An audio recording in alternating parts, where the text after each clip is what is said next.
Dear students, good morning. Welcome to online class.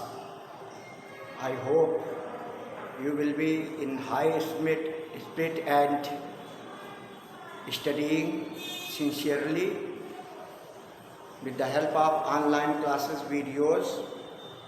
In the previous video, I sent you central idea of the poem First, a photograph. Today I am going to teach you the first opening stanza of the same poem. एक photograph poem का नाम है, जो कि बहुत ही सुप्रसिद्ध कवित्री Shirley टॉलसन के द्वारा रचित है।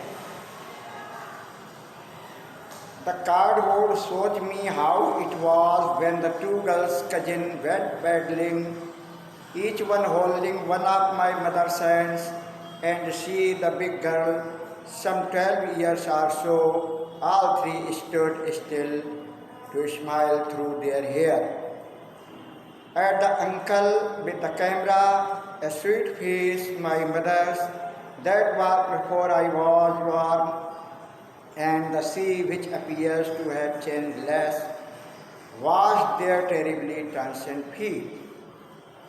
Dear students, in this opening stanza, the poetess has shared her emotional feelings belonging to the late mother of the poetess. Now the poetess' mother is now no more in this world. She has died, but a photograph pasted on the thick paper reminds the sweet memories to the poet's mind. The cardboard means मोटे गत्ते पर paste किया हुआ जो photograph है।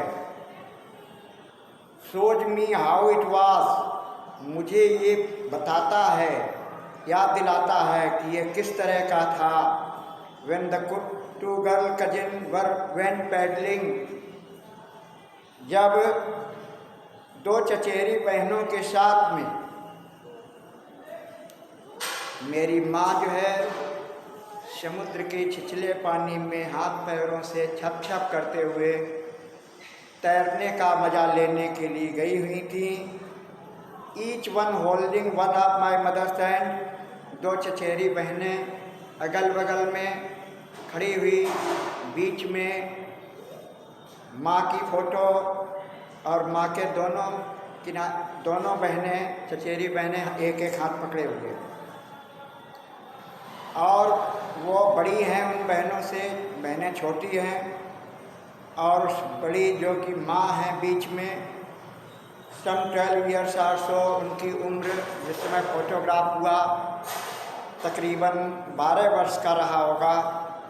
All three stood still to smile through their hair, तीनों ही अपने बालों को चेहरे से हटाकर at the uncle with camera, एक अंकल कैमरा लिए हुए उन पर हंस रही थी, मुस्करा रही थी। कवित्री खो जाती है फोटो को देखकर कि कितनी सुंदर और अच्छी माँ उसकी शादी से पहले थी। ए स्वीट फेस, एक मधुर चेहरा, माई मदर्स, मेरी माँ का। That was before I was born, जो कि मेरे जन्म से पहले का चेहरा था। क्योंकि 12-13 साल में अनमैरिड वो थी, उसी समय फोटोग्राफ था। एंड द सी, ऐसा लगता है sea which appears to have changeless, बहुत कम बदलाव आया है, लेकिन was there terribly transcend feels, लेकिन उस समुद्र ने उनके यानी माँ के नश्वर चरणों को हमेशा हमेशा के लिए धो डाला। कहने का मतलब अब जो है पोइटस की माँ इस दुनिया में नहीं है, लेकिन फोटोग्राफ को देखकर उनके मन में मधुर स्मृतियाँ माँ के बारे में आ गईं, और ये सोचती हैं कितनी खूबसूरत उसकी माँ और कितना प्रसन्न रहने वाली माँ आज इस दुनिया में नहीं, तो वो बहुत ही भावुक हो गई। Dear students, I have written difficult words of the first stanza. You have to note them down in your notebook, and also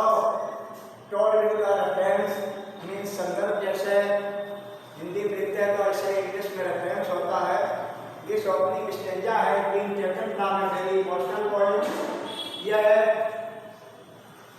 प्रथम अवतरण पद्यखंड हमारी पाठ्य पुस्तक, हमारी एक जो कविता है पोइम, बहुत ही भावुकतापूर्ण पोइम फोटोग्राफ से लिया गया है। कंपोज बाय माने जिसे रचित किया गया है बाय ए वेल नोन पोएटेस शिरली टाउसन, जो कि सुप्रसिद्ध कवित्री शिरली टाउसन के द्वारा रचित है। तो यह रेफरेंस हुआ जिसमें कि कविता का नाम और एक पोइट का नाम लिखा गया है। कॉन्टेक्स्ट इस पोइम में इस स्टेंजा क्या बताया गया है? लाइन्स ऑफ पोएट्री काव्य पंक्तियों में द पोएट्स हैज शेयर्ड, कवित्री ने शेयर किया है इमोशनल एंड स्वीट अपनी प्यारी और भावुकतापूर्ण यादों को आप लेफ्ट मदर अपनी दिवंगत माँ की व्हेन शी वाचेस जब वो देखती है फोटोग्राफ ऑफ हर मदर, जब वो अपनी माँ के फोटोग्राफ को देखती है। एक्सप्लेनेशन में ये प्रश्न हुआ, ये व्याख्या क्या है, उसको सरल कर दिया जाता है, कवि की या लेखक की भाषा को सरल कर दिया जाता है। हियर द पोएटेस इज, यहाँ पर कवित्री कहती हैं कि that a picture pasted on the thick paper, एक मोटे कागज पर चिपकी हुई photo recalls her about the past events, उसे बीती हुई स्मृतियों को याद दिला देती है जो कि उसकी माँ के जीवन से जुड़ी हुई, एंड makes her sad, और उसे दुखी कर देती है। as her mother was now no more in this world, क्योंकि उसकी माँ इस दुनिया में नहीं थी। The photograph of her mother was with two cousin sisters, ये फोटोग्राफ जो उसकी माँ का था उसमें दो चचेरी बहनों के साथ में था। who were holding each hand of mother, जो कि माँ के दोनों ओर खड़ी थी और उनका एक एक हाथ पकड़े हुए थी। and they were swimming, और वो by splashing water, आपसी समुद्र के जल को अपने हाथ पैरों से छप छप करके आनंद उठा रही थी। एंड थी though the sea has a little change, यद्यपि समुद्र में बहुत कम बदलाव आ रहा है, but it has was her mortal heat, लेकिन इस समुद्र में उनकी दिवंगत माँ के चरणों को, नश्वर चरणों को जैसे हमेशा हो दिया। नोटा बेन ने कहा तो सौंदर्य जिसमें की भाषा शैली के बारे में लिखा जाता है और जो खास पॉइंट होता है उसको लिखा जाता है। तो the language of this stanza is clear to the expression, इस स्टेंजा की भाषा बहुत ही भावानुकूल है, स्पष्ट है।